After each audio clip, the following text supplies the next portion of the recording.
Hello there, this is James S. Crofty, knows 1978, and if you know anything about H.P. Lovecraft, then you know that firstly, it would be inaccurate to describe Howard Phillips Lovecraft as a man with issues. It's more like he was a bundle of issues shambling around in a roughly bipedal approximation of a man. Chronically depressed, hypersensitive to criticism, almost certainly agoraphobic, prone to horrible nightmares and nervous breakdowns, and thoroughly racist even by the standards of the time, it'd be easy to come to the conclusion that H.P. Lovecraft was simply afraid of everything. But this isn't true either. He was just afraid of everything that wasn't his hometown of Providence, Rhode Island. And secondly, that the underlying foundation of his work is fear of the unknown. However, while I don't claim to be an authority on Lovecraft by any stretch of the imagination, what I do know about his work suggests that rather than being built upon fear of literally anything which we don't know or understand, the foundation of Lovecraft's fiction is the existential terror which is peculiar to insecure white boys and their token supporters of a vague, alien and unknowable other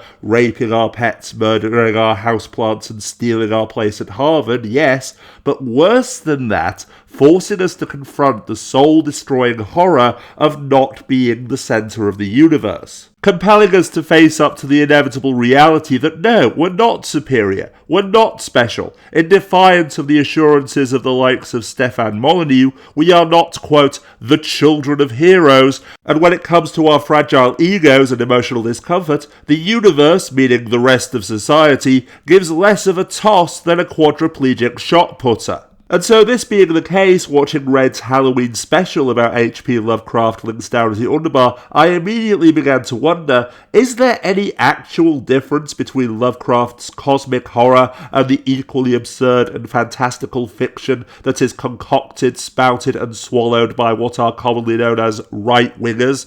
After all, sheer overwhelming terror in the face of an unfeeling cosmos wrapped up in omnipresent rot and decay? Am I describing Lovecraft's fiction, or how many people would perceive Jeremy Corbyn becoming Prime Minister after the next general election? When we strip away the superficial trappings, like an anthropologist understanding that the Egyptian, Babylonian and Mycenaean gods were personifications of the same fundamental concepts, needs, fears and desires, and thus likewise understanding that from Jews and SJWs to the immigrant caravan and the regressive authoritarian left, from Obama, Hillary and Anita Sarkeesian to people saying happy holidays, whoever and whatever insecure white boys and their token supporters are raging against this week is merely a projection of this vague and ill-defined existential terror. What exactly is the difference between Cthulhu and the international Jewish conspiracy, or the Great Replacement?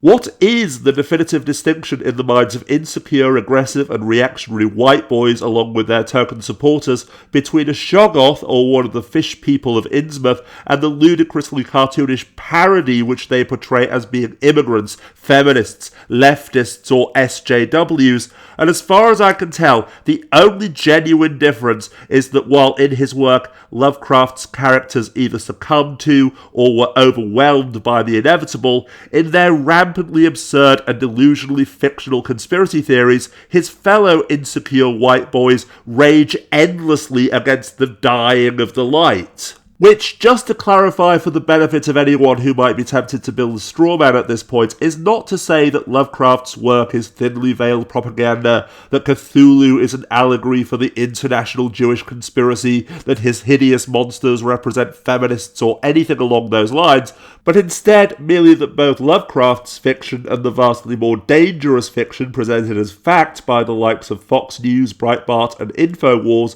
are merely manifestations of the same vague, intangible fear of being usurped, surpassed and supplanted, and thus deemed worthless and irrelevant by society as a whole, and worse than that, of knowing that this is true, with the only real distinction apparently being that from raging against the immigrant caravan to raging against feminazis and raging against Jeremy Corbyn's anorak, while Lovecraft's lifelong clinical depression apparently compelled him to succumb to the inevitable, at least in his fictional universe, most insecure white boys' fragile egos will never allow them to do anything other than fight against the tide. And so precisely because the futile and impotent effort of fighting back is the only thing distracting them them from the undeniable certainty that the tide is rising, that there's nothing that they can do to stop it, and so they must either adapt or become obsolete, worthless, and irrelevant, they not only attack in an almost comical berserker-style rage while screaming that they are the oppressed victims,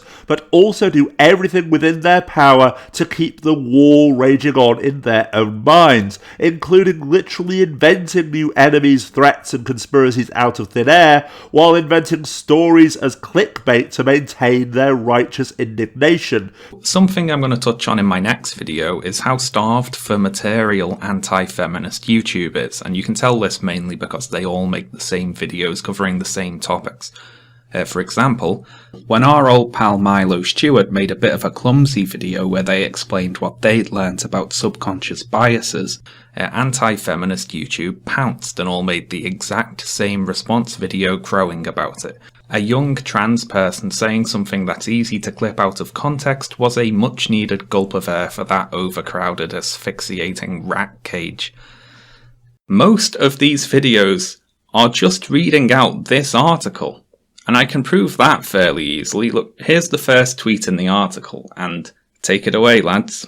Not sure what to think of Doom Eternal having not one but two anti-SJW jokes in it. Not sure what to think of Doom Eternal having not one but two anti-SJW jokes in it. Not sure what to think of Doom Eternal having not one but two anti-SJW jokes in it. I'm not sure what to think of Doom Eternal having not one but two anti-SJW jokes in it. Not sure what to think of Doom Eternal having not one but two anti-SJW jokes in it. Not one, but two anti-SJW jokes in it. They've all made the same fucking video. There were more YouTube videos made about these tweets than there were tweets. This outrage isn't real. It was constructed to get clicks using the oldest advertising trick in the book. Do what I say because someone you don't like doesn't want you to do it. The psychology behind this meta outrage industry is pretty sad, really. The title of one video I showed earlier is kind of insightful here. From Geeks and Gamers, and it's Doom Eternal makes SJWs cry and normal people are laughing at them. So it follows that if you laugh at the SJWs, you're normal. Click here to be normal. Click here to be part of the in-group, all hating the out-group. It's the 6.5 minutes hate. It's a trick played on people, mostly younger people here, who just aren't developed enough to appreciate enjoying things on their own terms. They can only enjoy something in relation to their peers, i.e., my in-group like it, or more importantly and effectively, my out-group don't like it, and they want to stop me from liking it.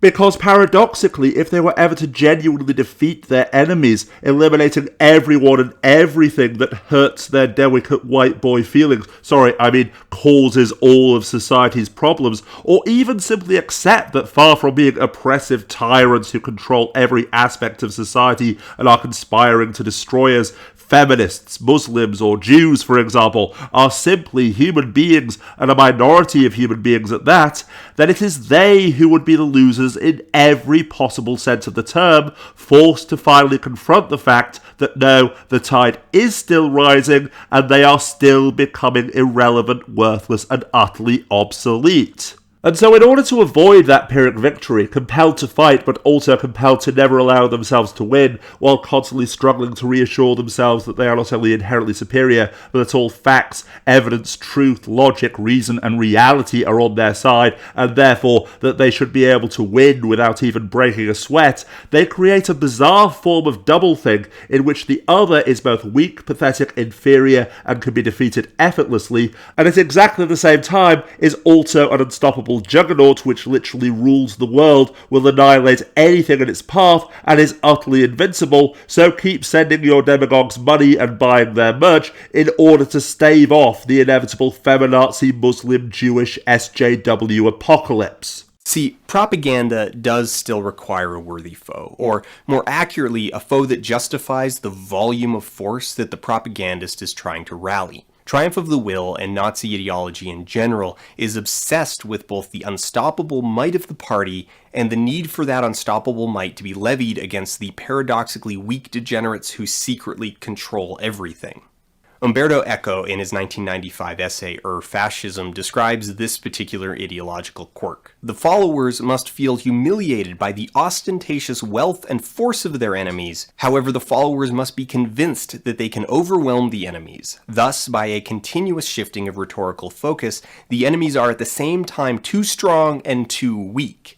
Fascist governments are condemned to lose wars because they are constitutionally incapable of objectively evaluating the force of the enemy. As a matter of fact, this is the answer to Obama's recent question asking why the people who won the 2016 presidential election and who will thus have had total control of all three branches of the American federal government up until January of next year are so angry all the time. The fact that in their heart of hearts, no matter how many justices Trump may appoint to the Supreme Court, they know that ultimately they are losing. That electorally, culturally, demographically, and in every other possible sense, no different from Lovecraft locked in his Rhode Island home, metaphorically screaming that he was superior and that the world should still revolve around him as it quietly passed him by, their grip on power is slipping every single day. That when all is said and done, the root of their insecurity, the thing that makes them insecure white boys to begin with, is that like a middle-aged man with a small penis who is going bald buying a Ferrari, all of their righteous indignation, playing the role of the oppressed martyr, standing alone against the evil leftist onslaught, is merely overcompensation, a desperate and pitiful attempt to deny reality for as long as humanly possible, because to quote Innuendo Studios in his series Why Are You So Angry?